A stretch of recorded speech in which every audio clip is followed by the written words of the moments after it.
Acesse 3rlab.com.br e veja o que podemos fazer por você.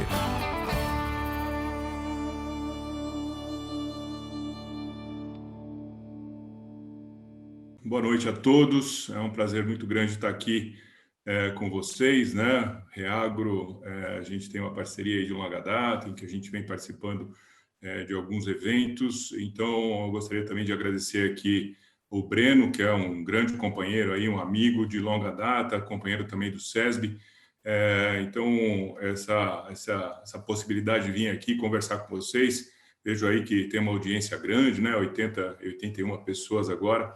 Então, é um prazer muito grande para estar falando sobre um tema que é de extrema relevância, que são as altas produtividades obtidas pelos campeões, para a gente entender um pouco da onde efetivamente vêm essas altas produtividades.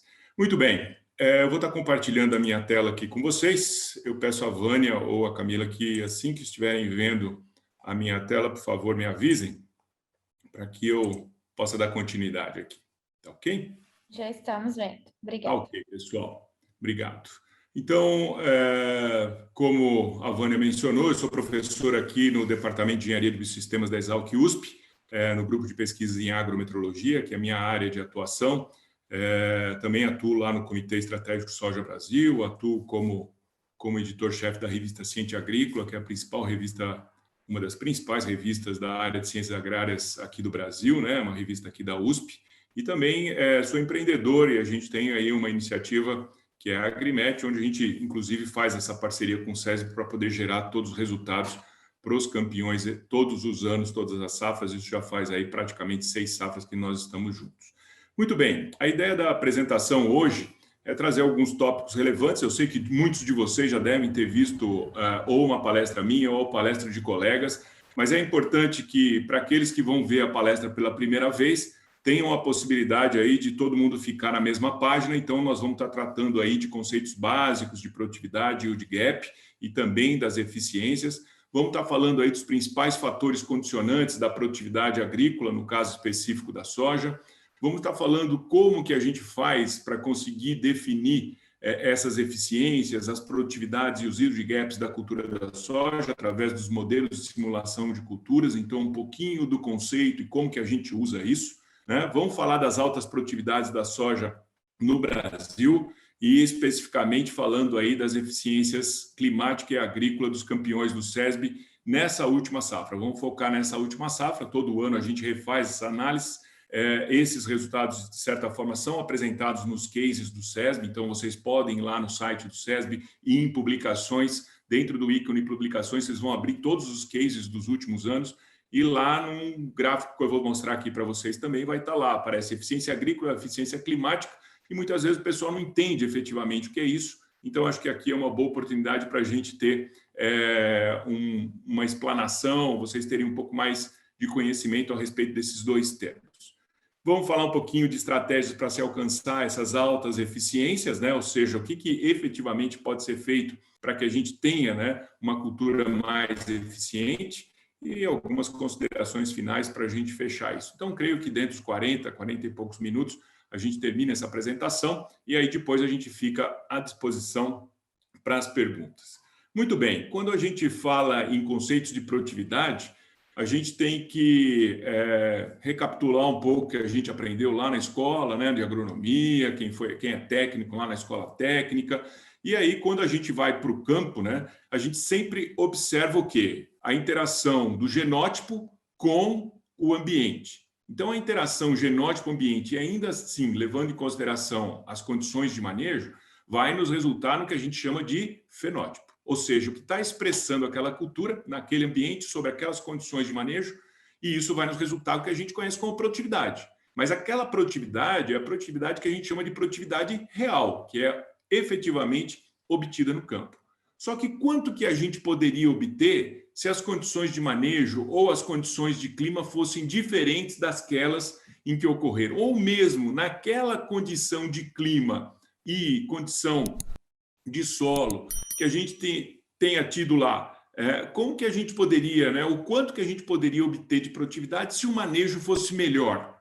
Tá? Então, a ideia de trazer esses conceitos básicos de produtividade é para que a gente realmente entenda, né, o que está por trás do número que a gente obtém lá no campo. Então, o primeiro nível de produtividade que vai aparecer aqui, ou melhor, o primeiro tipo, né, que vai ter o seu nível máximo, é o que a gente chama de produtividade potencial. A produtividade potencial nada mais é do que a interação do genótipo, ou seja, aquela cultivar de soja escolhida para aquele grupo de maturação, naquela população de plantas que vocês adotaram, interagindo com a energia do ambiente. Vejam que aqui radiação solar é o RS, T é a temperatura e o N não é nitrogênio. Infelizmente, na literatura nacional e internacional, N em agrometeorologia significa a duração do dia, o fotoperíodo, tá? Então, óbvio que uma planta com mais energia, né, com temperaturas mais elevadas, mais energia e dias mais longos, vai ficar mais tempo fazendo fotossíntese e isso, obviamente, afeta o máximo de produtividade que poderia ser obtido naquele ambiente. Então, a isso nós chamamos de fatores determinantes e os fatores determinantes definem qual é o nível da produtividade potencial. Então, se alguém perguntar para vocês qual é a produtividade potencial da soja, a resposta tem que ser depende. Depende do genótipo, depende da população de plantas e depende da condição de energia do ambiente, ou seja, do local onde eu estou trabalhando ou cultivando a cultura e da época de semeadura. Porque se eu mudar essa combinação de genótipo, população de plantas, local e época de semeadura, a produtividade potencial vai efetivamente variar.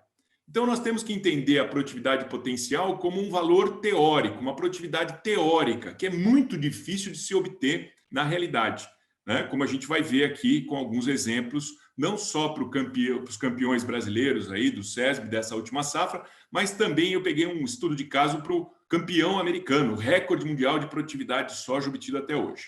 Então, a gente tem que entender produtividade potencial como o teto da produtividade que poderia ser obtido, o máximo valor para aquela época de semeadura, para aquele local que você está, naquela safra, em função do genótipo população de plantas adotado. Então, desde que eu esteja naquele ambiente, naquela época de semeadura, né, para aquele genótipo, aquela população de plantas, aí sim eu vou ter um valor de produtividade potencial, que é um valor teórico, que me expressa o máximo de produtividade sem déficit hídrico e com condições de manejo ótimo, ou seja, sem nenhuma penalização devido à ocorrência de pragas, doenças, plantas daninhas, nematóide, deficiência nutricional e assim por diante. Muito bem. Só que isso, como eu falei, é difícil da gente determinar no campo. Mas, na realidade, esse nível de produtividade é o que vai nos dar o balizamento para conseguir chegar nas demais produtividades. Então, veja que a segunda produtividade que vai aparecer aqui é o que a gente chama de produtividade atingível. E o que significa isso?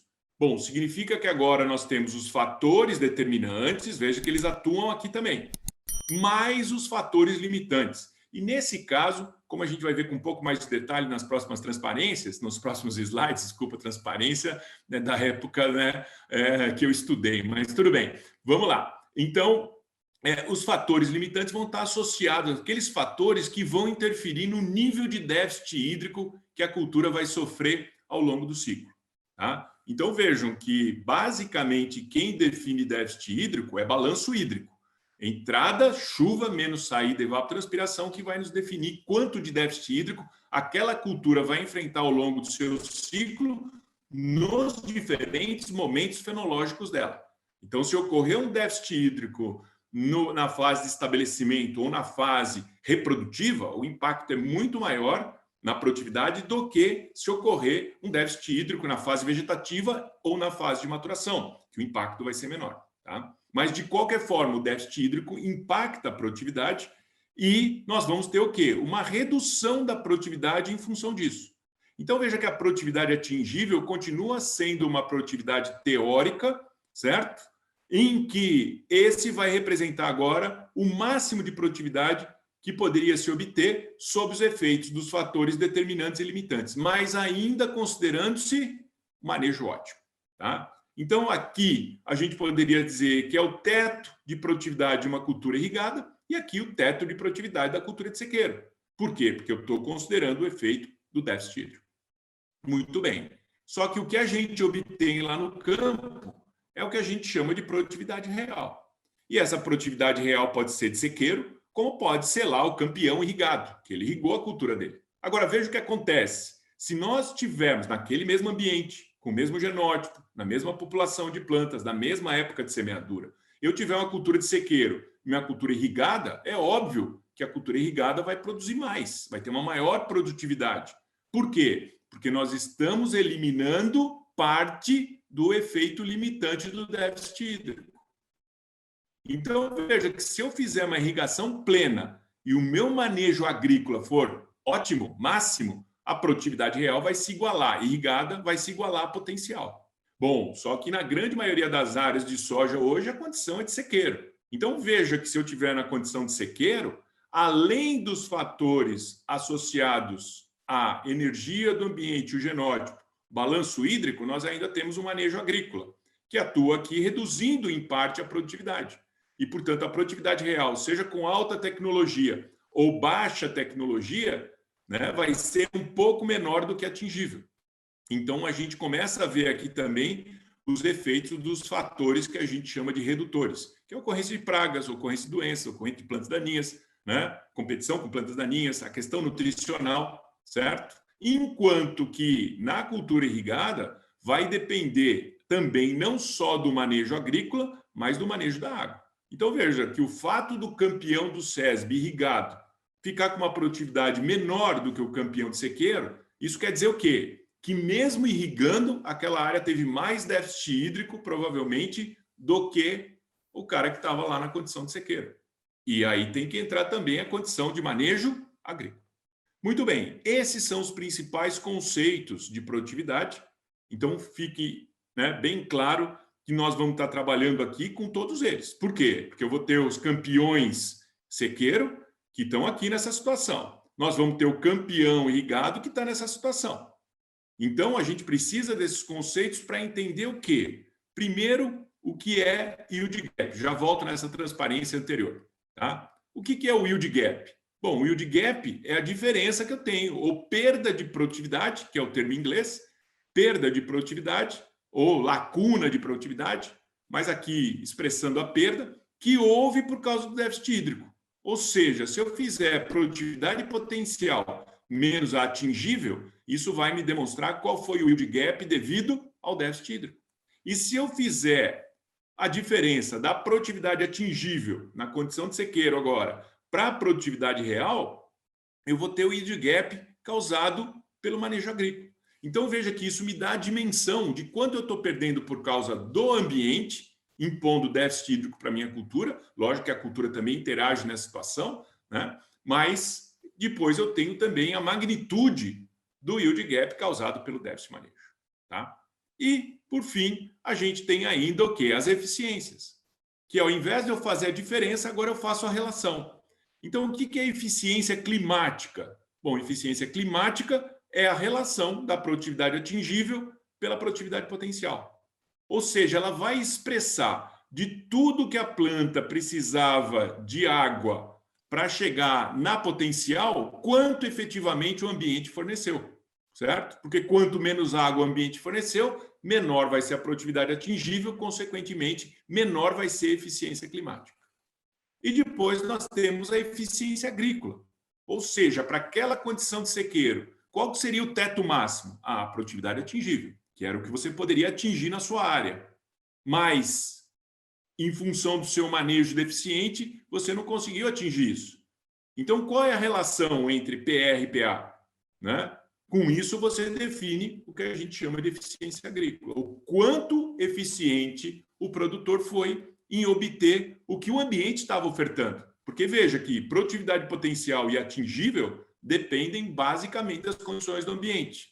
Radiação, temperatura e fotoperíodo, e aqui o balanço entre chuva e evapotranspiração, que por sua vez depende da radiação solar, da temperatura, da umidade relativa e da velocidade do vento. Então veja que todos aqueles conceitos relacionados, né, à produtividade agrícola e ambiente interferindo nisso, nós estamos vendo nessa figura. Só para dar um pouco mais de detalhamento, vou voltar aqui naquela transparência anterior, vejam que quando a gente analisa os fatores que definem produtividade potencial, produtividade atingível e produtividade real, na transparência anterior eu falei, bom, Aqui é genótipo, ambiente e manejo. Por quê? O manejo vai definir data de plantio, que é quando a cultura vai estar no campo, e a questão da população, tá? E arranjo espacial.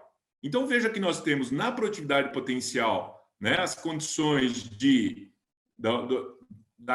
do genótipo, tá? Em termos das suas características, no caso da soja, principalmente o grupo de maturação, né? Hábito de crescimento, tolerância à seca, que vai ser importante em outros aspectos aqui para frente. Aí nós temos o efeito do ambiente, radiação, temperatura e fotoperíodo, e o manejo aqui, basicamente, como a gente viu, a data de plantio e a densidade populacional.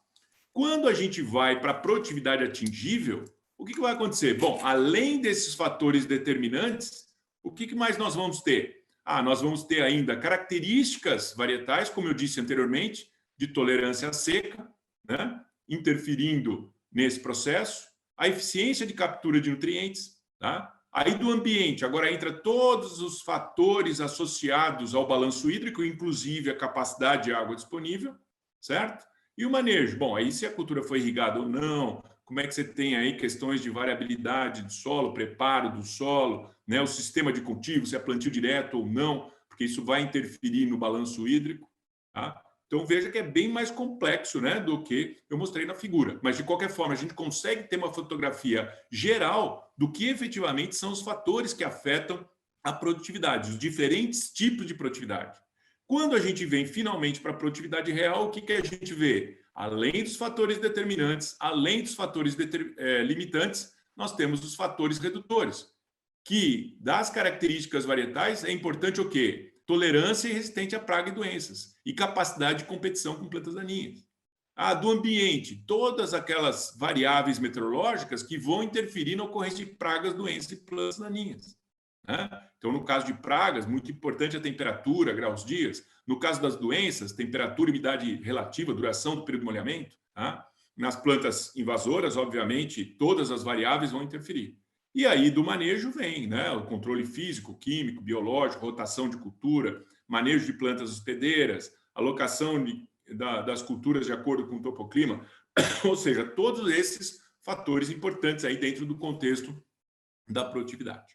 Muito bem, então vimos aqui os conceitos de yield gap, vimos os conceitos de eficiência, né, que estão bem claros, e aí a gente entra aí, né, quais são efetivamente esses fatores. Então veja que essa figura, de certa forma, vai resumir tudo isso. A produtividade agrícola depende das condições meteorológicas, depende do solo, né, do tipo de solo e porcentagem de matéria orgânica, da cultivar, hábito de crescimento, tolerância à seca, grupo de maturação, depende do arranjo espacial e população de plantas, depende da qualidade e tratamento da semente que vocês usaram, depende da correção e preparo do solo, né, em profundidade, perfil do solo, porque isso vai interferir nas condições de balanço hídrico, depende do uso de inoculantes e fertilizantes, bioestimulantes, hormônios, da ocorrência de pragas e doenças, da ocorrência de plantas daninhas, se tem ou não irrigação, se a gente faz rotação ou sucessão de culturas, ou seja, tudo isso vai interferir nos níveis de produtividade.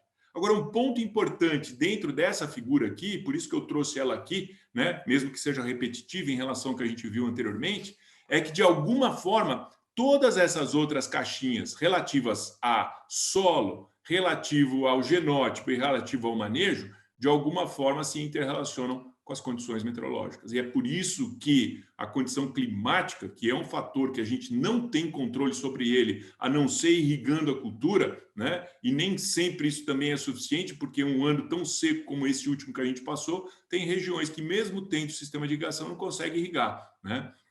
Então, veja que, interagindo tipo de solo, né, perfil de solo e condições meteorológicas, a gente define condição de balanço hídrico, disponibilidade de água para a cultura, né? Nós sabemos muito bem que o posicionamento da cultivar, principalmente em relação ao grupo de maturação e tolerância à seca, vai se dar em função das condições meteorológicas. Bom, as condições do arranjo espacial e população de plantas envolve competição interespecífica, ou seja, o clima está envolvido nisso, porque a gente tem que achar a população ótima para minimizar a competição interespecífica para aquela condição do ambiente. Então, veja, numa condição de ambiente mais favorável, aumenta ou diminua a população. Veja que para soja e milho a situação é diferente. Tá? Não vou entrar nesse detalhe porque a gente não tem muito tempo. Veja que, se eu pensar em termos de qualidade da semente, essa semente ela foi produzida por uma planta.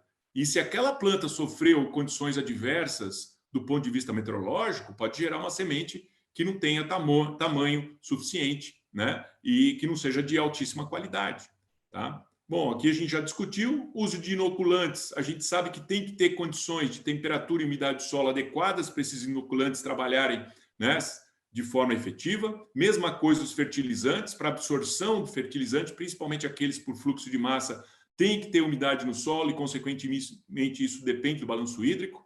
Bioestimulantes, normalmente, é para estimular o quê? Crescimento do sistema radicular, fazendo com que as plantas desenvolvam um perfil mais profundo. Consequentemente, isso, interagindo com as condições meteorológicas, favorece aí as plantas, né? Principalmente em períodos mais secos. Como a gente já falou, ocorrência de pragas e doenças depende das condições meteorológicas, assim como as plantas daninhas. Irrigação, a gente só vai usar onde as condições meteorológicas não possibilitarem níveis de produtividade adequadas na condição de sequeiro. E rotação e sucessão de cultura só vai ser possível onde a gente tiver condição meteorológica adequada para isso. Bom, tem regiões do mundo que só conseguem fazer uma safra, outras regiões conseguem fazer.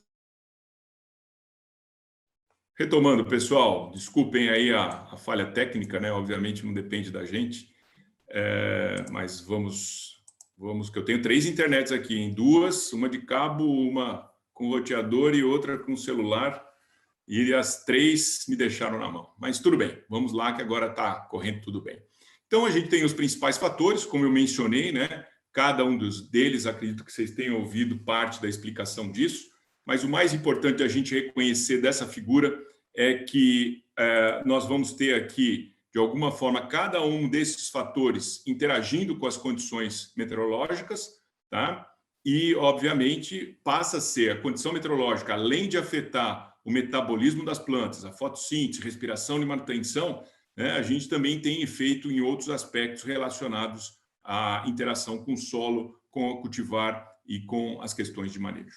Então, quando a gente parte para olhar isso de uma forma um pouco mais simples, né, a gente vai ver que clima, dentro do contexto da produção agrícola, vai ter um peso aí de 50% a 80% dessa variabilidade que a gente vai ter na produtividade agrícola de um ano para outro. Então, vejam que alguns anos a produtividade muito boa, outros anos a produtividade decai, e vai depender muito da região para a gente entender aí, né, ou saber como é que é essa variabilidade. Por exemplo, o estado do Rio Grande do Sul, né, sofre muito com variabilidade climática. Vejo que na safra 19 e 20 a produtividade foi muito baixa, 20 e 21 já melhorou bastante, mesmo sendo um ano de laninha, que normalmente não tem boas produtividades lá, mas, de qualquer forma, esse ano foi diferente. Então, veja que essa variabilidade, ela que vai gerar a variabilidade da produtividade agrícola. É por isso que o clima tem um peso tão grande como um fator determinante da produtividade.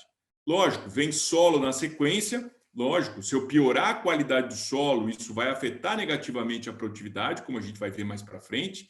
Se a gente melhorar as condições de solo, proporcionando maior aprofundamento do sistema radicular, né, uma melhor condição da microbiota, uma melhor condição química e tudo mais, obviamente isso vai fazer com que a produtividade também varie, tá? Então, veja, 15% a 25% nesse setor aqui. Quando a gente vai para a questão de genótipo, também vai ter interferência, só que o peso é um pouco menor. Por quê? Porque normalmente vocês vão adotar para a região de vocês o genótipo, né, que tenha a melhor característica, se adapte melhor a esse ambiente de produção, em função do grupo de maturação, em função do hábito de crescimento, em função da tolerância seca. Lógico, se eu mudar o genótipo, posicionar um genótipo de uma forma errônea, isso vai impactar na produtividade, mas eu não vou sair de 70 sacas e ir para 30, porque eu errei o genótipo, né? Eu vou ter variação, mas essa variação vai ser de menor magnitude. E, finalmente, a gente tem aí, né, a questão do manejo agrícola, que também afeta, obviamente, a produtividade, né? Mas estamos pensando aqui em altas produtividades, produtores profissionais, em que os protocolos, né, de manejo já estão pré-estabelecidos e eles podem variar um pouco de um ano para outro, em termos do posicionamento dos produtos, em termos do momento, né, que se faz o controle, ou o número de aplicações que se faz. Tá? Isso pode, ou da qualidade do produto aplicado, isso pode gerar uma variação, obviamente, da produtividade. Agora, veja que nesse contexto, esses 3 fatores aqui, ó, o agricultor vai ter como ter ação sobre eles. Agora, como é que o agricultor tem ação sobre o clima diretamente? Não tem. Então, a única forma dos produtores, né, de soja ter algum efeito ou alguma ação, melhor dizendo, sobre o clima é agindo em termos de solo, principalmente, né, nas suas características físicas, para permitir que esse solo, e químicas também, e biológicas, obviamente, para permitir que esse solo armazene mais água e permita que o sistema radicular se aprofunde mais. Nós vamos ter que trabalhar aqui no genótipo para adaptar aquele genótipo, né, com melhor condição para aquele meio ambiente, principalmente nos anos ou nos locais que são mais restritivos, e, obviamente, agir com as ações de manejo, né, para tentar também minimizar esses problemas decorrentes do clima.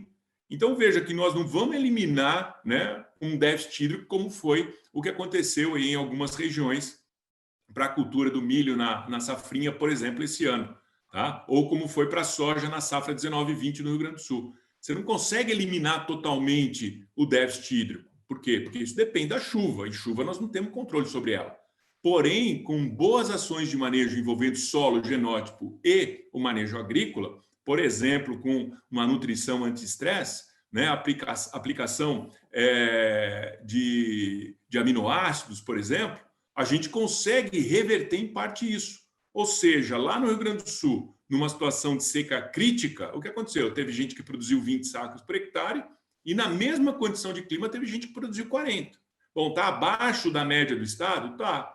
Porém, essas 20 sacas a mais, né, tem um impacto muito grande na rentabilidade da cultura. Tá? Então, veja que a gente vai ter que lançar mão de ações dentro desse contexto aqui, que é a única forma da gente tentar minimizar os efeitos da ação do clima, porque realmente é muito complicado. Tá? Por quê? Porque a gente não tem controle, a gente não sabe o que vai acontecer. Veja que essa semana, né, quem está aqui no Centro-Sul está experimentando um friozinho bom, vocês estão me vendo encapotado aqui. Por quê? Porque entrou uma massa de ar polar que até o começo da semana passada isso aqui não estava sendo previsto. Né? Foi a partir de quarta, quinta-feira que o pessoal começou a dar o alerta. Né? Então, veja, a gente não tem muito tempo, né, para receber essas informações ou saber de antemão o que vai acontecer com o clima. Lógico, a gente tem previsão de tempo, tem a previsão climática, que nos dá uma noção, mas não exatamente uma garantia do que vai acontecer. Tá? Muito bem. E como é que a gente pode tentar identificar os efeitos de solo, manejo e clima na produtividade agrícola? Tá? E também a interferência do genótipo. A gente vai usar o que a gente chama de modelos de simulação. E o que são esses modelos de simulação? Bom, os modelos de simulação, na realidade, são algoritmos, equações matemáticas que tentam expressar os processos que ocorrem dentro da planta para que a gente consiga simular como a planta vai funcionar no campo. Bom, esses modelos, obviamente, são uma aproximação da realidade, porque a gente não tem domínio total para entender, né, efetivamente o quanto que o ambiente, solo e o genótipo estão interagindo lá e gerar a produtividade exata, principalmente com relação às ações de manejo. Então, veja que os modelos vão nos permitir ter o quê? Uma noção, um valor geral que pelo menos nos dá as ordens de grandeza do que está acontecendo no campo. Tá? Então, a gente costuma dizer, quando trabalha com modelagem, que o melhor modelo é aquele que erra menos. Por quê? Porque todo modelo vai errar, vai ter um erro associado.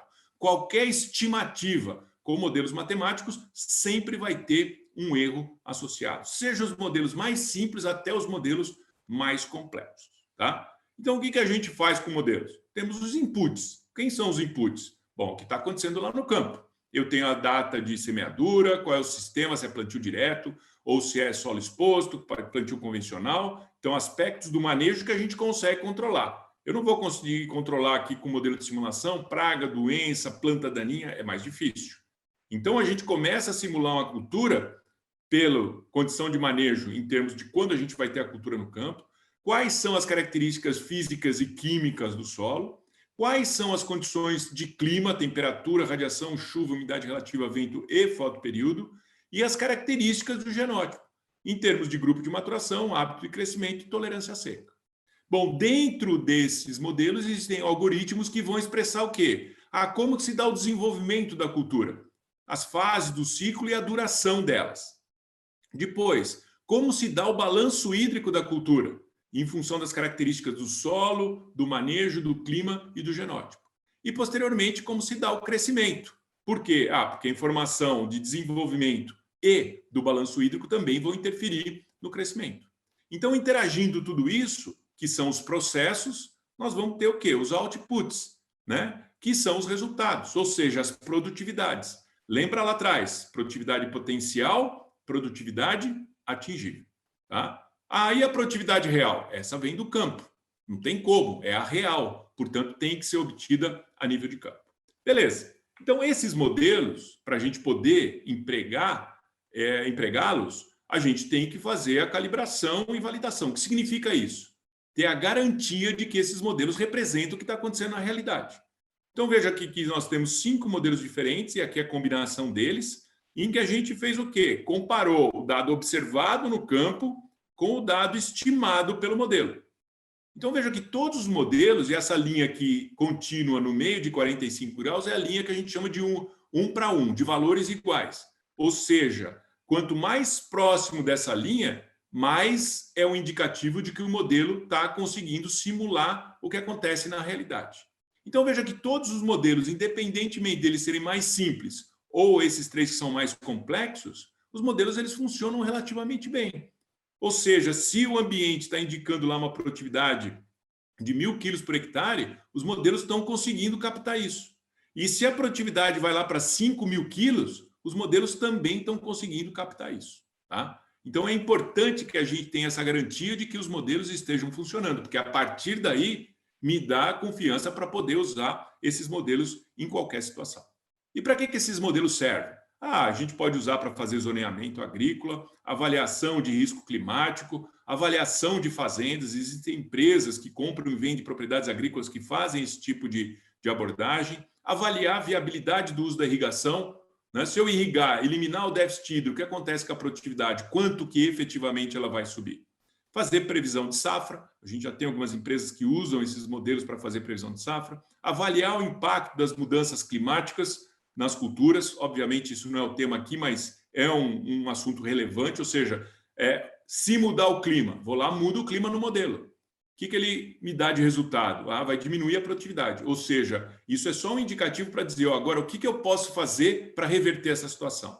Tá? Mesmo porque a gente não sabe se essas mudanças climáticas efetivamente vão ocorrer no futuro. Tá? Então, é estudo exploratório. Definição das melhores épocas de semeadura, isso já vem sendo feito com a modelagem aproximada pelos ARC, né? Só que eles não usam produtividade ainda, eles usam o quê? Balanço hídrico só. Então, pega qual é a janela de plantio que vai resultar no menor déficit hídrico para a cultura ao longo do ciclo. Então, o zoneamento agrícola de risco climático, né, que já entra aqui junto com o zoneamento, definição das melhores épocas de semeadura. E para avaliar potencial produtivo, yield gap e as eficiências. Tá? Então, a gente vai estar focando basicamente nesse ponto aqui, tá? Que é entender como que, através dos modelos, a gente consegue avaliar o que acontece lá com os campeões do SESB, mas também avaliar o que acontece lá no campo, no dia a dia dos produtores. Então, quando a gente fala em altas produtividades de soja ou de qualquer cultura, bom, o que está envolvido nisso? É genótipo, é ambiente, energia, água e CO2, é população de plantas e é manejo, nutrientes, defensivos, bioestimulantes, aí vai. Tá? Então, vejam que o segredo não existe, né? Receita de bolo, não tem segredo, né? Não tem milagre.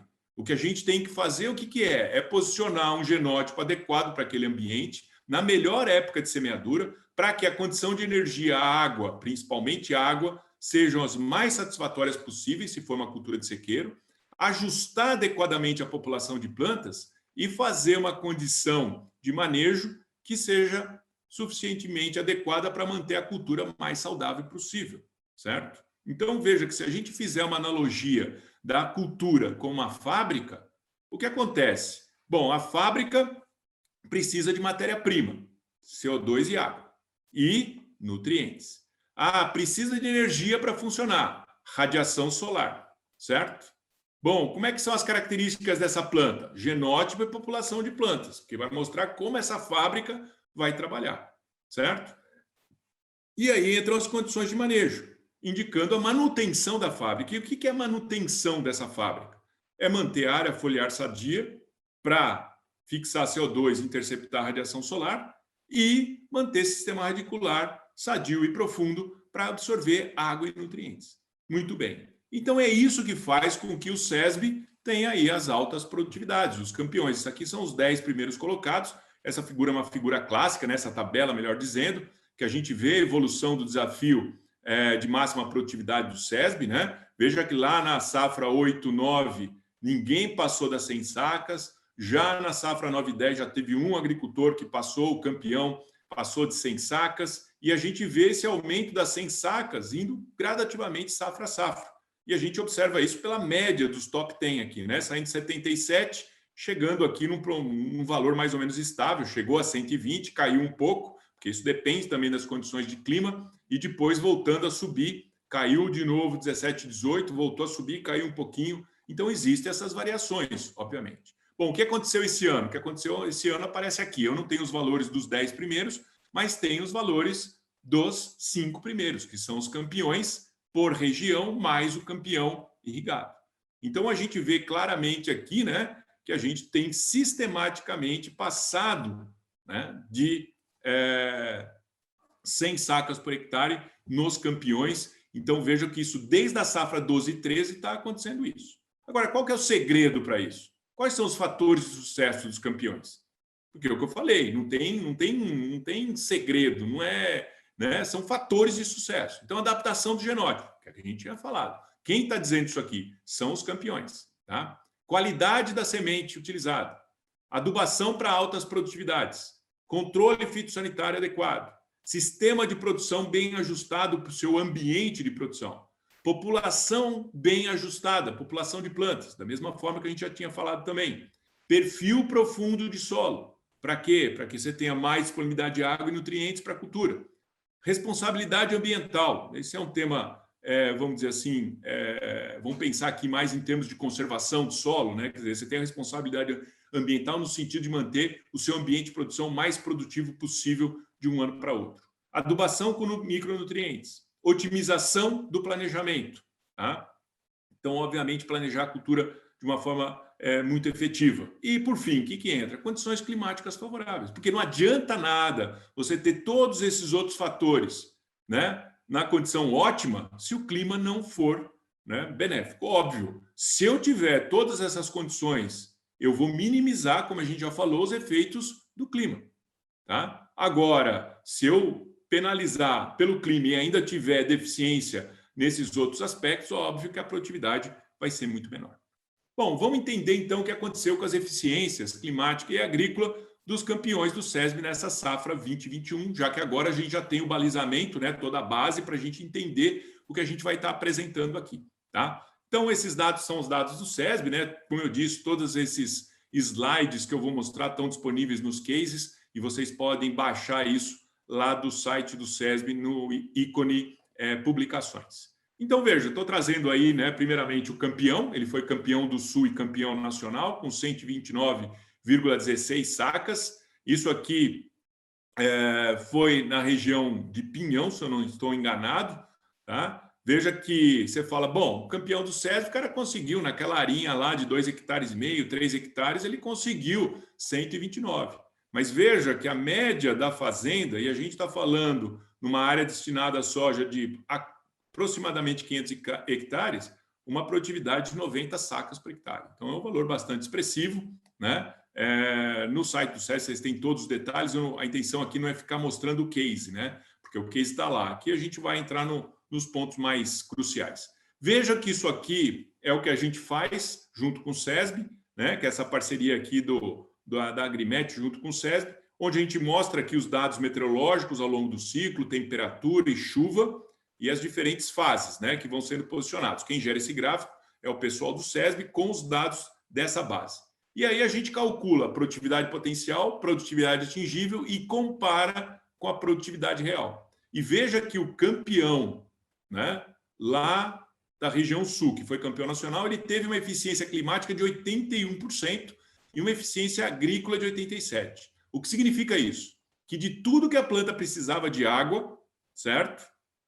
Forneceu 81% disso. Você fala, mas faltou chuva aqui no começo. Mas o que acontece no começo da cultura? Ela tem um consumo menor. Então, mesmo chovendo um pouco, não tão intensamente, essa água foi suficiente para atender a demanda, boa parte da demanda da cultura.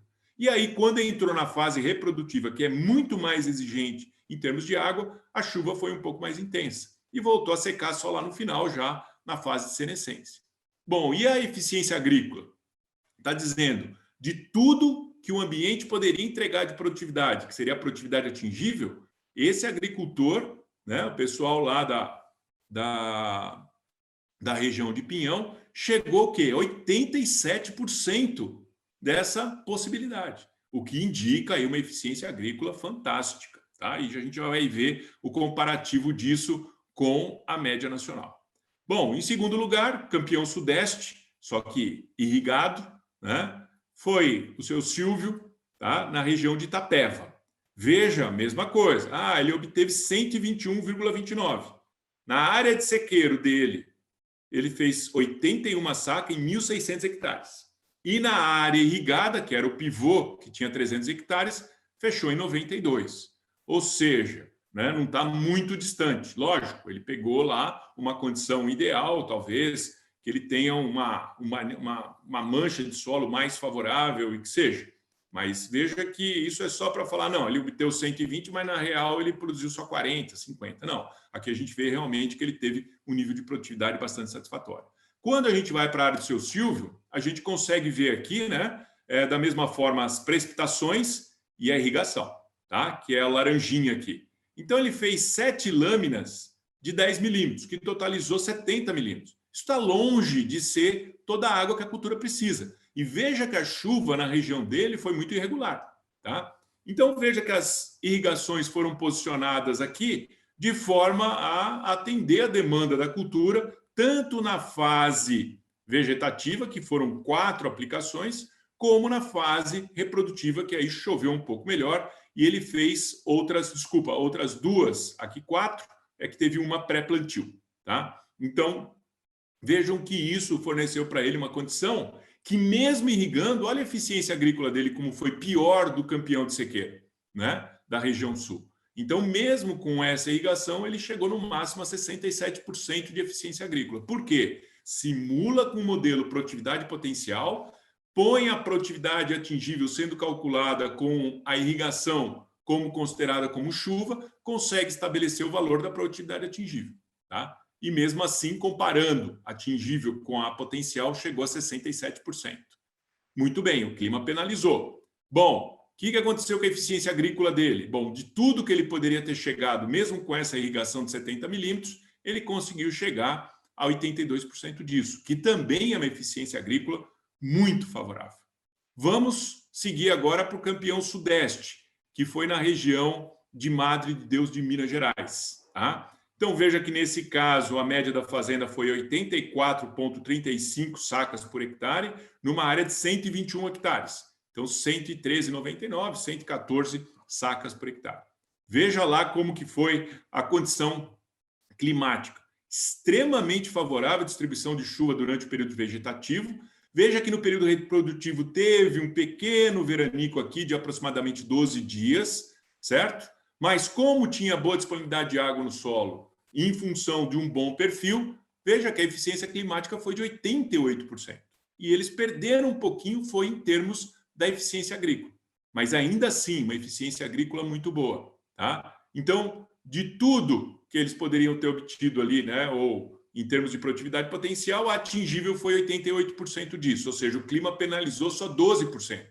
E depois teve uma penalização de mais 26% em função dos déficits de manejo, que é comum. Né? A gente não consegue controlar completamente pragas, doenças, mesmo porque, no caso de pragas, a gente tem limiar de dano econômico, mas, de qualquer forma, chegou a 74%, que é uma eficiência agrícola fantástica.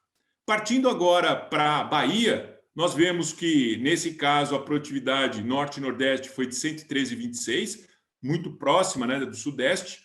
Veja que a área destinada à soja, 5.000 hectares, e eles atingiram uma produtividade média da fazenda de quase 82 sacas por hectare, uma produtividade realmente muito boa. Muito bem, o que aconteceu ao longo do ciclo? Veja que, na fase vegetativa, houveram alguns períodos de ausência de chuva. Mas como isso foi precedido por boas precipitações, né, a boa disponibilidade de água no solo, mesmo que tenha tido um pouco de déficit hídrico, que teve, a gente vê que conseguiu chegar aí a níveis bastante satisfatórios. Tá? Veja que na fase reprodutiva as chuvas se distribuíram de uma forma um pouco melhor. Veja que o comparativo, 360 contra quase 700 milímetros. Veja que a eficiência climática foi da ordem de 77%, ou seja, de tudo que a planta precisava de abastecimento hídrico ao longo do ciclo, o clima forneceu 77% disso, e a eficiência agrícola deles bateu 69%, que, de novo, é uma eficiência muito boa. Tá?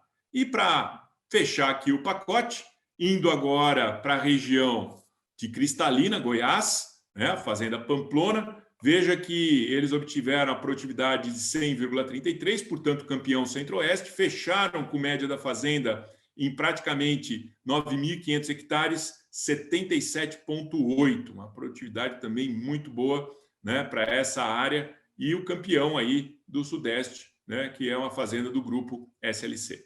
Veja que, nesse caso, eles tiveram uma eficiência climática muito boa, a chuva foi muito bem distribuída, com um leve período de veranico aqui no meio entre as fases R3 e R5. Agora, a eficiência agrícola foi ali, né? Dentre os campeões, foi ali no limiar inferior, ou seja, 68, mas também uma eficiência agrícola muito boa. Então, juntando toda essa informação, olha que legal. Nós temos aqui, para os campeões, Sul, Sudeste, Centro-Oeste, Norte, Nordeste e o Sudeste irrigado, qual que foi a produtividade potencial, certo? Estimada pelo modelo. Qual era a produtividade atingível, o máximo que ele poderia atingir na condição de sequeiro, ou mesmo com irrigação, com aquela irrigação de 70 milímetros aqui. Então, veja que é a barra do meio. E o quanto efetivamente eles conseguiram colher em cada uma dessas áreas. Então, veja que a gente reconhece aqui uma eficiência muito boa, como a gente mostrou, para cada um desses campeões. Né? Veja no Sul, uma eficiência climática de 81 e eficiência agrícola 87. 88 com 82 no Sudeste. 86 com 68 no Centro-Oeste. 77 com 69 no Nordeste. E, finalmente, né, na condição irrigada, mesmo com a condição irrigada, 67 contra 82. Então, isso mostra efetivamente o quão, né, competentes foram os produtores campeões, mas mostra também que a condição climática não foi das piores. Tá? Por quê? Porque a gente sabe que as regiões passam muitas vezes com eficiência climática de 30%, 40%. Significa que a cultura sofreu muito déficit hídrico. Bom, vamos analisar agora o que seria essa mesma análise usando para os estados campeões o dado do último boletim da Conab de junho. Tá? Então, do mês de junho saiu o boletim e essas são as produtividades médias do estado. Veja que esse ano as produtividades médias muito boas, né? Passando aqui de 60 sacas na maioria dos casos. Mas veja que ao comparar com o mesmo nível de produtividade potencial e atingível, isso nos daria a mesma eficiência climática, porém, olha o que aconteceu com a eficiência agrícola. Ela caiu para a ordem de 40%. Então, isso mostra que existe espaço ainda na média desses estados, não é a média nacional, mas é a média desses estados, mostra que ainda tem espaço para a gente evoluir no manejo, certo? Desde que o clima, obviamente, seja satisfatório. Lógico que aqui provavelmente tem problemas relacionados a perfil de solo, que pode trazer uma limitação da produtividade atingível também, né? Isso também carrega a produtividade real para baixo, mas, de qualquer forma, isso mostra esse diagnóstico, né? Onde a gente pode ver aqui nesse resumo, que pegando os dados do SESB, produtividade potencial média dos campeões, atingível e a real, certo? Isso nos dando um yield gap por déficit hídrico e manejo, praticamente a mesma coisa, né? Você não tem aí uma diferença tão grande. E isso nos daria uma eficiência média climática de 79% e uma eficiência agrícola da ordem de 76%. Quando a gente vai comparando os dados simulados com os dados da Conab, então a produtividade real, só que mudou aqui, a gente vê esse novo cenário em que o yield gap, devido ao déficit de manejo, ele está muito maior do que o yield gap devido ao déficit hídrico. Isso mostra efetivamente que a eficiência agrícola foi muito mais baixa do que poderia ser. Mas sempre fica aquela questão, né? Pô, mas o que acontece lá nos Estados Unidos, né? Por que o campeão lá é um cara que bateu o recorde mundial de produtividade? Isso foi na safra deles, né, do ano 19, e ele chegou a surpreendente marca de 213 sacas por hectare. Veja que esse cara, ele está lá na região da Geórgia, uma latitude um pouco mais elevada, então o potencial já é um pouco mais alto, porque tem mais fotoperíodo, fica um pouco mais de tempo fazendo fotossíntese. Ele tem a cultura irrigada, tá? Chegou a 222 sacas, né? Considerando a produtividade atingível. Eu admiti aqui, rodei o modelo com os dados da região, consegui os dados da região dele e rodei o modelo. Admiti que ele irrigou com um sistema de irrigação plena com eficiência de aplicação de 90%. Então, tem uma pequena queda. E esse foi o 213. Então, é só uma simulação, né? E aí a gente vê que a eficiência climática dele, obviamente, com a irrigação, foi de 90%, e a eficiência agrícola, 96%. E aí a gente vem comparar com o campeão do SESB dessa última safra. E aí o que a gente vê? Primeiro, que a soja é de sequeiro. Segundo, que o nosso potencial produtivo é um pouco mais baixo. Dias mais curtos no verão do que acontece lá nos Estados Unidos, que tem latitudes um pouco mais altas. Bom, como é sequeiro, vai cair bastante a produtividade atingível. E a gente chegou a 129. Isso mostra que nós estamos com uma eficiência de 81 na condição de sequeiro e uma eficiência agrícola de 87, que é muito próximo. Então, veja que não tem muita diferença. Então, a diferença está no quê? Está, primeiro, no genótipo que se usa naquela região.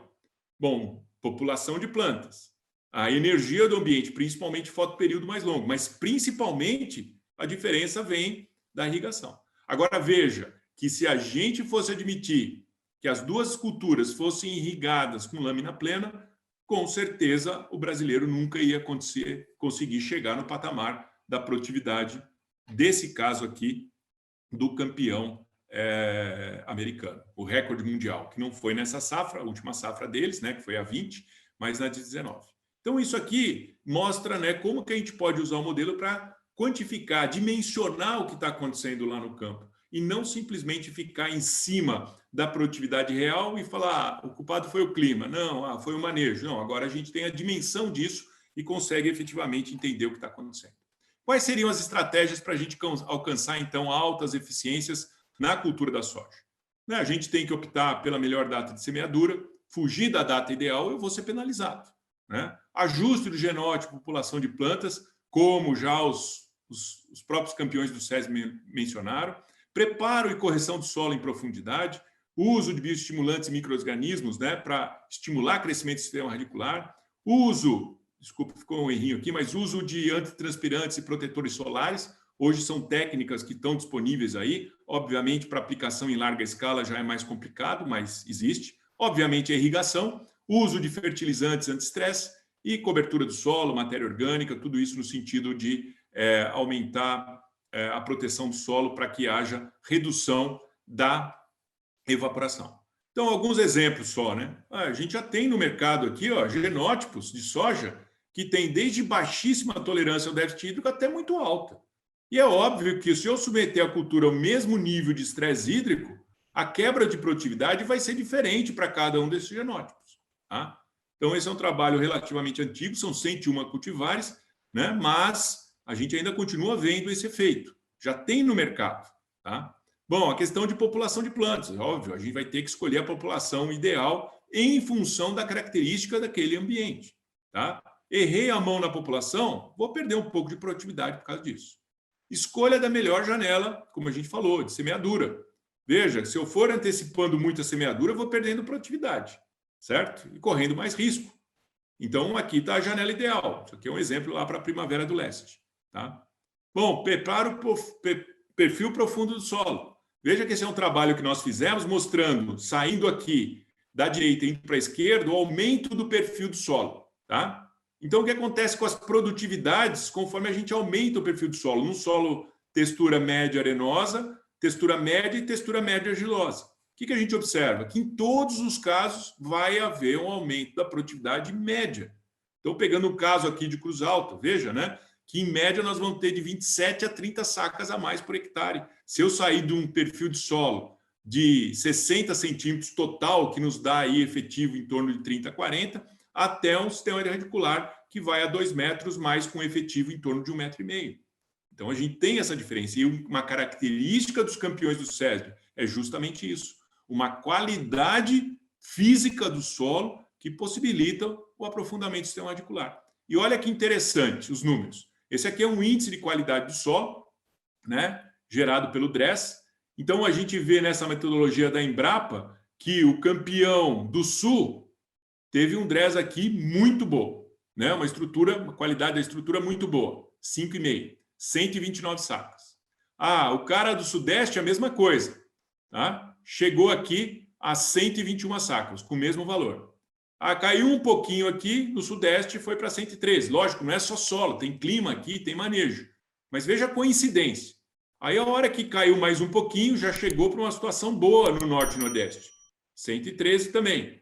E olha que interessante quando a gente vai para a região de Cristalina, onde já caiu para regular. A produtividade também acompanha isso aí. Lógico, não estou dizendo que aqui é só questão de solo, mas a questão do perfil de solo é muito importante no contexto. Todos os campeões do SESB, vocês tenham certeza que tem perfil de solo indo a mais de 1 metro de profundidade. Tá? Porque se eu rodo os modelos com sistema radicular indo a 30, 40 centímetros, a produtividade atingível fica menor que a produtividade real. E, consequentemente, isso teoricamente não é possível. Tá? Irrigação, então a gente sabe que tem incremento de produtividade, óbvio, né? Desde que haja déficit hídrico no ciclo. Quanto mais déficit, maior vai ser o retorno, né? Em termos do uso da irrigação, né? Em ganho de produtividade. O uso de bioestimulantes, esse é um trabalho recente feito aqui na Exalc, bem interessante, que mostra aí, né, os diferentes substâncias. Então vejam aí que as plantas com deficiência hídrica e não tratadas com aminoácido, que foi o caso aqui do uso de prolina e também de glutamato, a gente vê aí que elas perderam produtividade. E sem restrição de hídrica, ou seja, mesmo sem, né, a questão de déficit hídrico, né, o uso do glutamato nas sementes foi eficaz em relação à prolina e controle, aumentando a produtividade. Plantas com déficit hídrico moderado apresentaram resposta apenas à aplicação de prolina, e assim vai.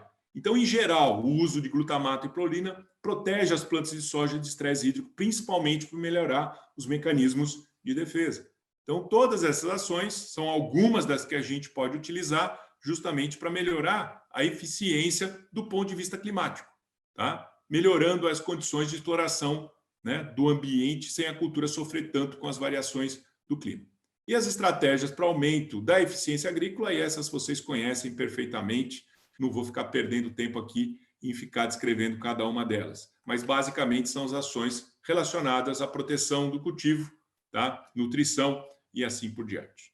Muito bem. Então, como considerações finais, a gente sabe que a produtividade da cultura da soja é o resultado de uma complexa interação entre o genótipo, o ambiente de produção, clima e solo, e as práticas de manejo. Sendo assim, para a obtenção de altas produtividades, ou seja, diminuindo o yield gap e aumentando as eficiências, os agricultores, consultores, né, os empresários agrícolas, eles vão ter que atuar nesses 3 vértices, ou seja, no genótipo, no ambiente de produção e nas práticas de manejo, né, de modo a otimizar aí essa interação e levar a altas produtividades. Ou seja, tem que trabalhar no manejo do ambiente, que é o local, perfil de solo, época de semeadura, se for o caso, irrigação. Trabalhar no manejo do genótipo, que é ajuste da cultivar e da população de plantas de acordo com o ambiente de produção e não com o rótulo da semente, certo? Cada ambiente de produção vai precisar fazer esse ajuste.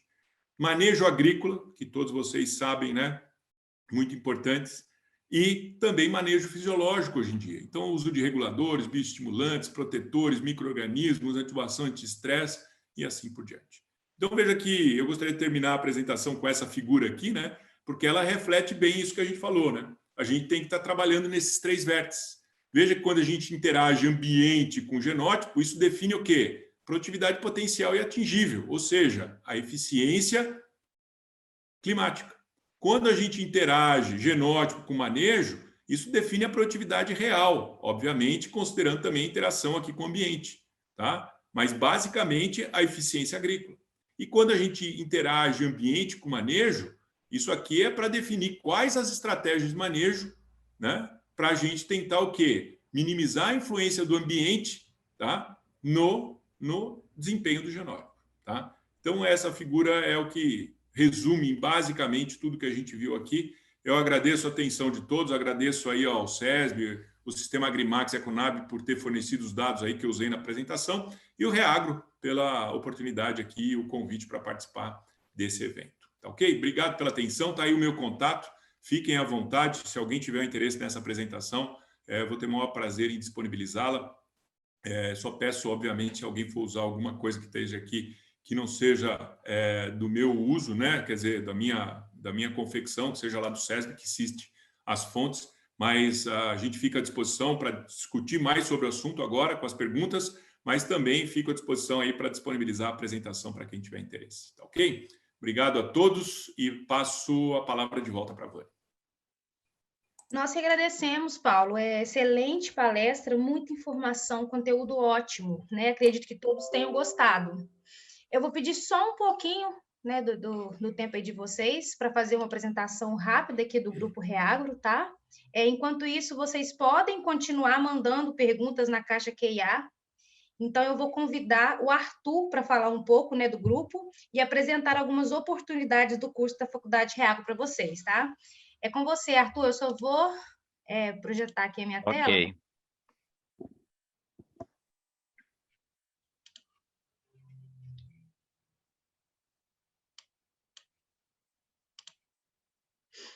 Prontinho, Arthur, pode começar. Acho que está no slide. Tem um slide antes aí. Tenho esse e esse. Você quer começar por esse? Tem outro antes. Isso, da árvore. Ah, sim. Aí. Desculpa, Arthur, pode começar. Isso, tá trocado aí, Vânia. Tá no curso online. Isso, aí. Agora está correto. Boa noite a todos.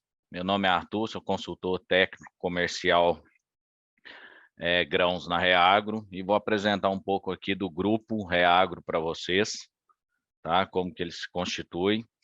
Hoje o grupo Reagro ele é formado por 6 empresas, tá? Onde se tem um pacote de soluções para o produtor e o técnico no agronegócio. Dentro desse grupo de 6 empresas tem a Reagro Consultoria, tá? Onde se atende consultorias na linha de pecuária de leite, de corte, de grãos e café. Tem a Reagro Ensino, onde nós temos os cursos de capacitação e pós-graduação em várias áreas do agronegócio. Temos o IDEAGRI, que é um software de gestão agrícola na pecuária de leite e corte.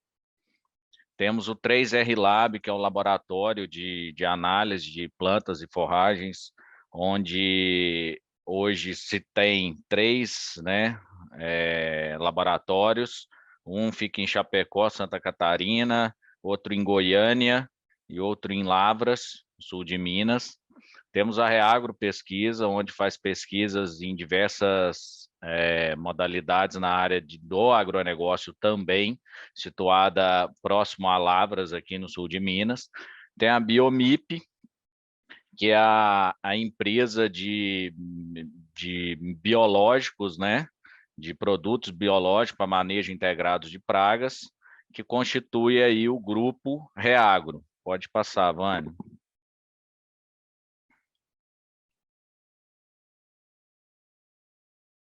Bem, com relação aos cursos, né, da Reagro Ensino, hoje nós estamos com um curso de capacitação em agricultura digital na produção de grãos.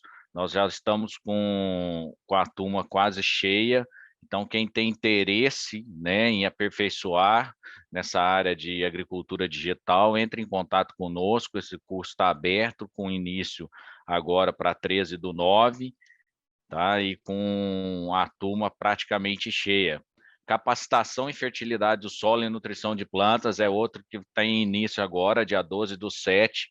Também estamos nas últimas vagas, tá? O curso está com a alta demanda. Quem quer se capacitar e especializar em fertilidade do solo e nutrição de plantas, entre em contato conosco. Capacitação e excelência em proteção de cultivos é outro curso que nós estamos também com início para 16/8. Quem quer ter um manejo e entender de proteção de cultivos e tudo relacionado a esse tema, entre em contato conosco também, que a gente tem vagas abertas ainda para essa capacitação. E capacitação em gestão e produção de grãos, que a gente está com a turma nova, acabamos de abrir agora, e com início em 13/9, para especialização em gestão e produção de grãos. Entre em contato conosco aí, quem tem interesse, a gente tem excelentes condições comerciais aí, é só nos procurar. Pode passar, Vânia, por gentileza. Tem a pós-graduação online, produção de grãos, essa turma já está confirmada, estamos nos últimos dias de inscrição, tá? A melhor pós-graduação, segundo a EAD, tá? Segundo a revista Exame, em 2019. Então, quem tem interesse em fazer uma pós-graduação de alta performance, procure, entre em contato conosco, que ainda possuímos algumas vagas, ok? Pode passar, Vânia, eu acho que era isso. Eu gostaria de agradecer aí a todos, muito obrigado aí, e tenham uma boa noite. Muito obrigado pelas informações, Arthur. Agora eu vou passar a palavra para a Giovana. Ela vai falar um pouco mais sobre o nosso laboratório 3R e logo em seguida nós começamos com as perguntas. E mais uma vez, obrigada a todos vocês que permanecem aqui conosco. Pode ficar à vontade, Giovana. Obrigada, Vânia. Boa noite, pessoal. Meu nome é Giovana, eu sou supervisora comercial do 3R Lab na região do Centro-Oeste e Norte do Brasil. Primeiramente, eu gostaria de agradecer a presença de todos vocês neste webinar e agradecer a excelente palestra do Paulo e apresentar um pouco o 3R Lab. Para quem não conhece, é um laboratório de análise bromatológica do Grupo Reagro, como o Arthur já apresentou. Hoje nós temos um laboratório em Lavras, Minas Gerais, um em Chapecó, em Santa Catarina, e esse ano inauguramos uma filial em Goiânia. Nós fazemos análise de silagem, pré-secado, feno, ração, minerais, calcário, gesso, água, folhas, cama de composto e fertilizantes. Ou seja, somos um laboratório completo voltado para atender os nossos clientes do agronegócio. Nós possuímos todos os selos de certificação disponíveis no mercado e somos o único laboratório no Brasil que possui o selo norte-americano. E isso faz com que tenhamos qualidade, confiabilidade e agilidade na garantia da entrega de nossos laudos.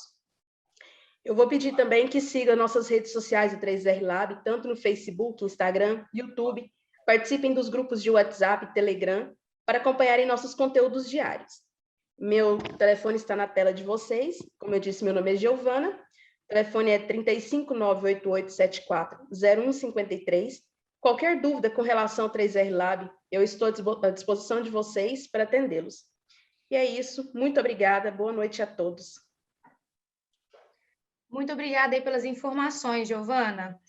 Vamos então começar o momento que é o diferencial do nosso webinar, né? Onde vocês têm aí a oportunidade de tirar suas dúvidas, né? Temos muitas perguntas e também o pessoal está parabenizando aí pela excelente palestra, ok, Paulo? Mais uma vez, parabéns. Eu estou acompanhando. Você está acompanhando aí, né? Então, o pessoal parece que gostou bastante. Bom. Vamos então para a primeira pergunta aqui, na nossa caixa QIA. Só para esclarecer, pessoal, o webinar ele vai ser postado, ok? A gente vai disponibilizar no blog e no YouTube também. Então, para quem quiser pesquisar a gente lá no YouTube, para poder já deixar o sininho ativado lá para chegar a notificação, provavelmente até semana que vem ele já está disponibilizado. E perguntaram se os cursos têm algum certificado. Os cursos têm certificado sim, ok? Vamos começar então, Paulo. Vamos lá.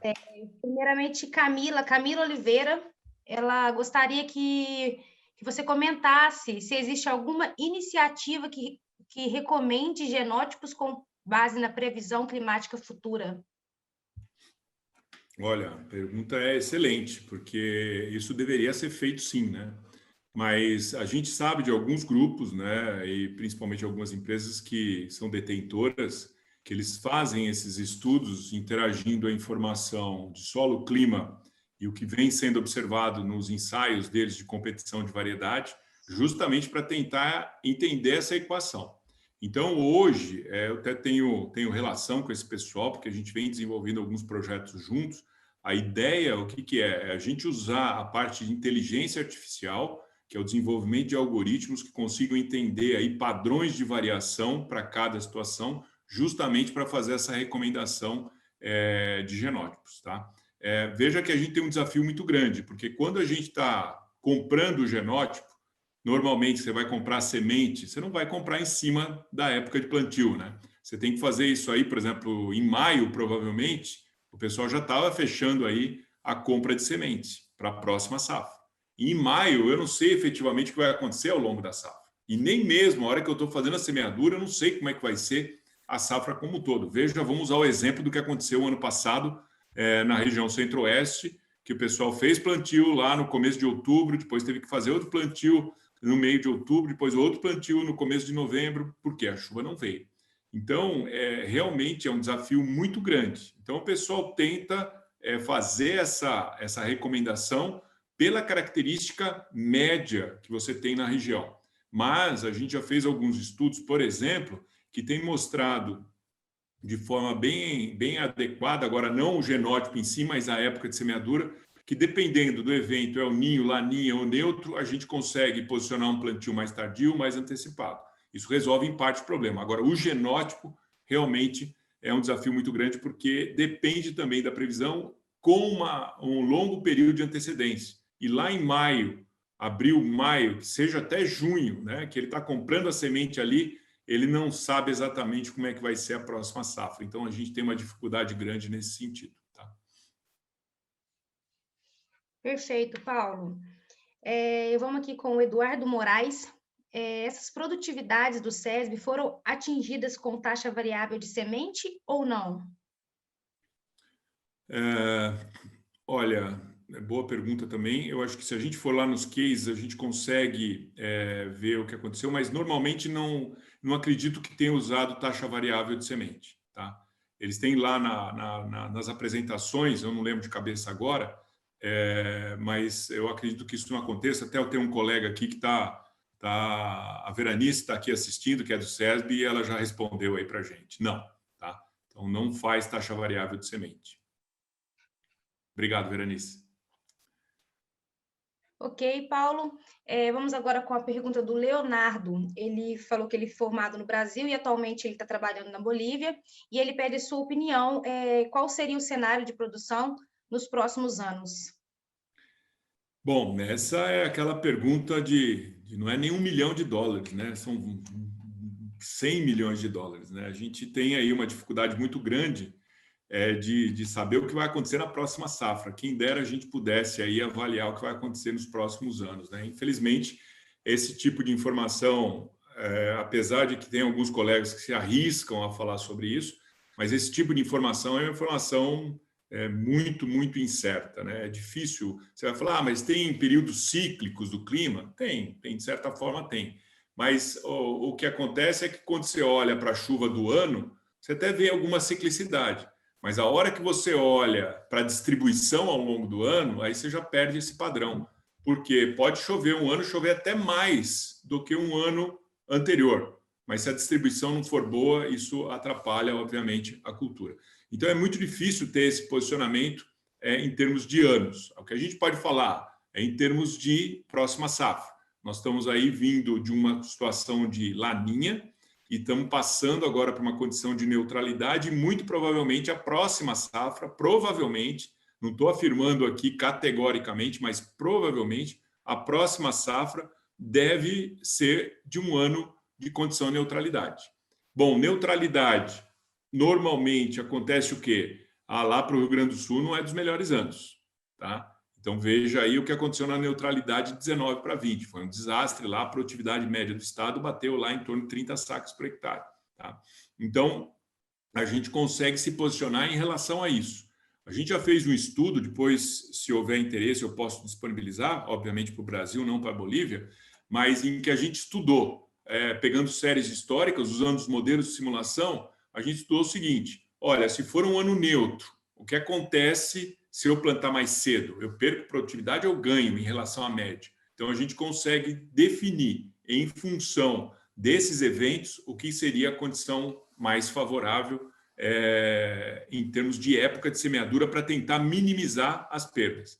Tá? Então, isso ajuda, mas também não resolve porque tem a variabilidade. E o grande vilão da história da agricultura é justamente essa variabilidade. Quanto mais sujeito à variabilidade for a região, mais é o risco e, consequentemente, esse risco tem que ser computado aí no seu planejamento. Tá? Mas, infelizmente, eu não posso responder. Não que eu não possa, porque eu não queira, né? Mas é porque, efetivamente, não tem como responder essa pergunta. Perfeito, Paulo. Vamos com mais uma pergunta aqui. O Whindersson Silva. O uso de prolina mais glutamato, você aconselha usar no antes, durante ou pós-estresse? Eu acho que assim, como a efetividade desses produtos é em aumentar os mecanismos de defesa da soja, eu acho que tem que ser usado antes dos estresses, né? Depois de passar pelo estresse, óbvio, se vier uma condição de estresse, o que perdeu, ela vai retomar o crescimento. Então, ela pode até retomar o crescimento, mas o que ela perdeu naquele período que ficou sob estresse, aquilo não retoma, você não recupera, você retoma o crescimento, tá? Então, pelo trabalho que a gente mostrou aqui, que foi feito pelos colegas aqui do Departamento de Fitotecnia, a gente viu que eles fizeram tratamento de semente já com esses aminoácidos, né? E aí, talvez, eu não sou a pessoa mais indicada para responder isso, mas, de um modo geral, eu entendo que tem que ser antes do estresse. Ok, Paulo, eu vou com uma pergunta aqui que eu tenho no nosso WhatsApp aqui.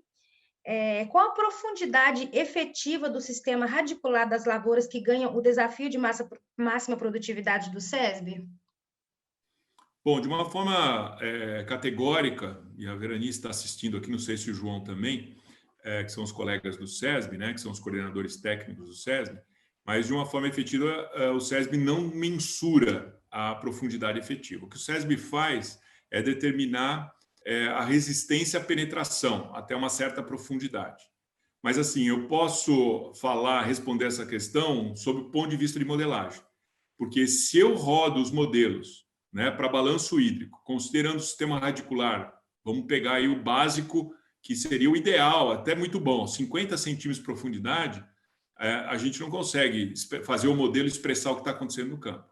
Então, a gente acaba jogando esse sistema radicular de 1 metro para baixo, ou seja, 1 metro, 1,5 metros. Já teve situações aí que, né, o pessoal do SESB fez alguns trabalhos no passado em que a abertura de trincheira dentro das áreas dos campeões, mostrando aí sistemas radiculares bem profundos, tá? Lógico, a maior concentração vai ser onde tem nutriente, né? E onde não tem a limitação para o crescimento. Agora, uma vez que você tem a condição de correção do perfil, o sistema, e tenha, obviamente, oxigênio também, né? Porque o sistema radicular precisa respirar, o sistema radicular ele desce firme. E nesses casos dos campeões do SESB, a gente só consegue efetivamente simular o que acontece lá no campo para eles quando a gente passa de um sistema efetivo, profundidade efetiva, entre 1 metro e 1,5 metros. Perfeito, Paulo. Eu vou com uma última pergunta aqui também, aqui pelo WhatsApp. Quais os fatores produtivos o agricultor sob regime de sequeiro tem praticado melhor do que as áreas irrigadas para atingir, na maioria das vezes, produtividades maiores? Esse é um tema que todo mundo gosta de conversar sobre isso, né? Porque é duro de entender, né? Você fala assim, poxa, mas como é que o cara que irrigou produz menos do que o cara que está no sequeiro, né? E isso, assim, a gente só teve nesse histórico dos campeões irrigados, a gente só teve uma situação, né? Que foi o Maurício de Bortoli, que foi o campeão nacional com a cultura irrigada, né? E ganhou por pouquinho também, não foi assim de longa margem, não.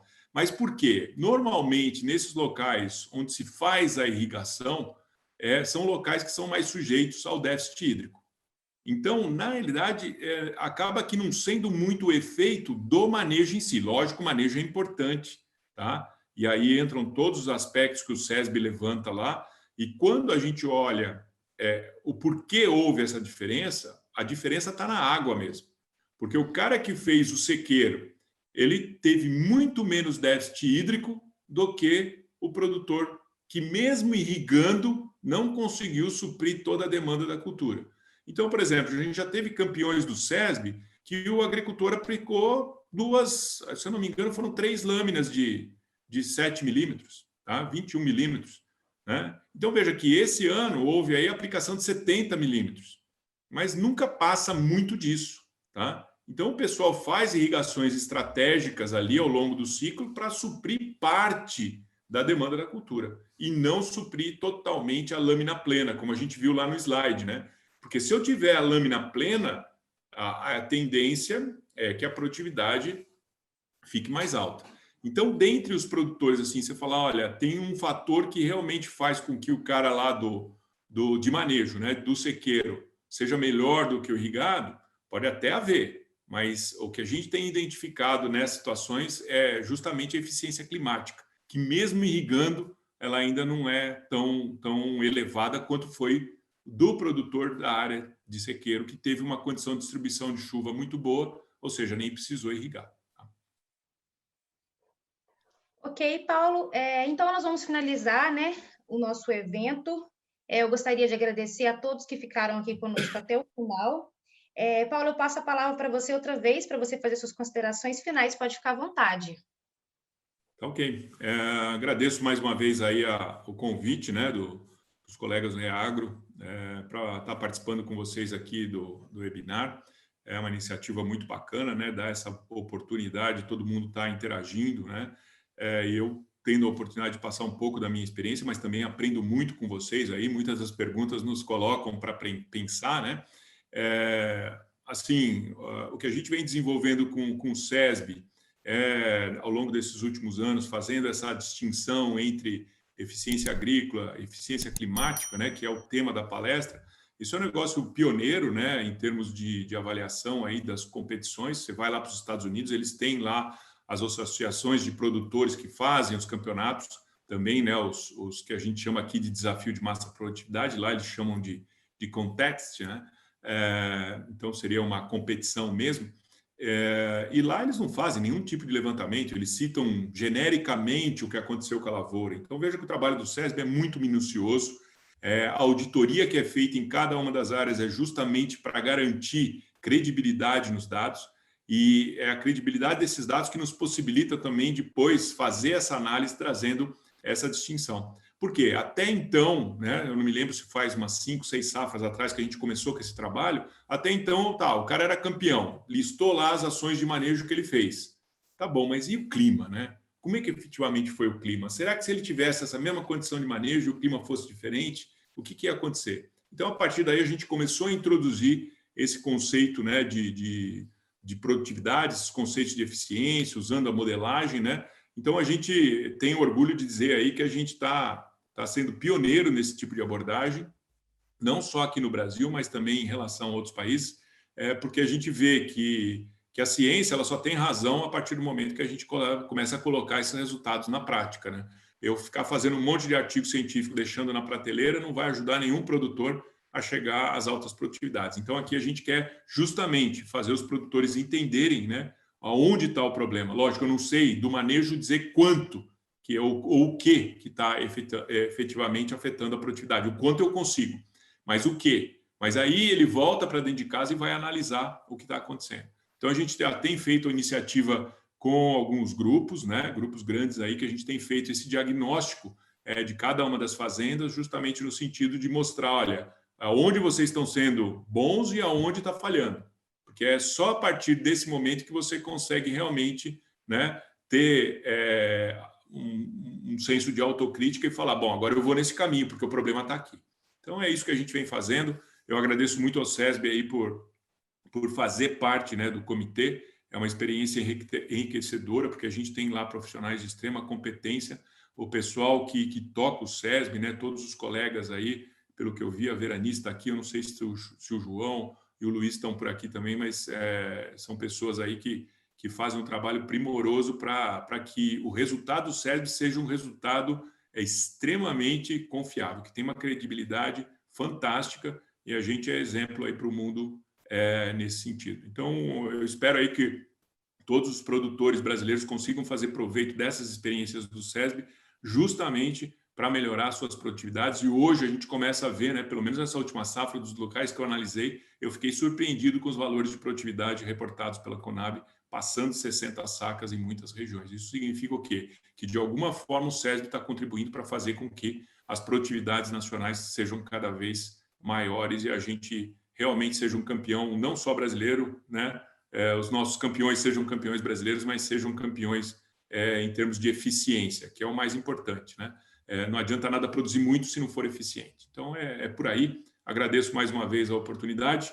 Deixo aqui um grande abraço a todos e fico à disposição aqui na Exalc, tanto na Exalc como na Agrimet, para que a gente possa interagir e eu ajudar aí no que for possível. Ok? Excelentes considerações, Paulo. Nós que agradecemos aí mais uma vez, né, pela participação, pelo seu tempo, informações. Muito obrigado, Reagro. Tenho imenso prazer de ter recebido você aqui hoje, tá? Eu gostaria também de agradecer a todos vocês que ficaram conosco, que participaram, que fizeram perguntas.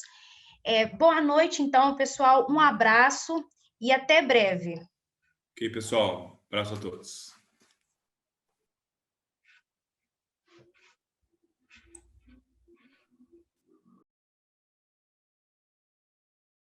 Acesse 3rlab.com.br e veja o que podemos fazer por você.